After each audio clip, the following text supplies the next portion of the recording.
This could be a crucial step in ending a war that has raged for more than 4 years. Yemen's government and Houthi rebels have agreed to swap thousands of prisoners.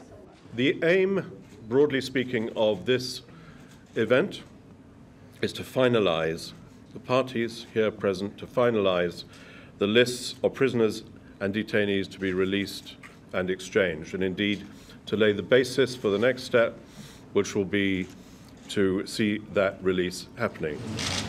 The UN sees the prisoner exchange as something to build on. If it's successful, a ceasefire and withdrawal of troops could be next on the agenda. We know that trust doesn't come from one day to another. It is a difficult process, and we know that this is work in progress for us to have your trust, but also for you to have the trust of the respective party. The fighting in Yemen began in 2014.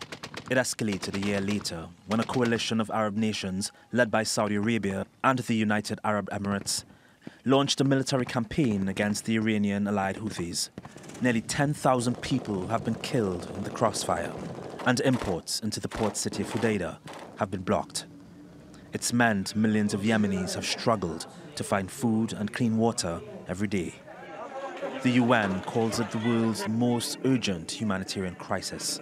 It also hopes the prisoner exchange will help to end it. Success in this regard is not only of huge importance for those who will be released and return to their families, but also for the broader political process.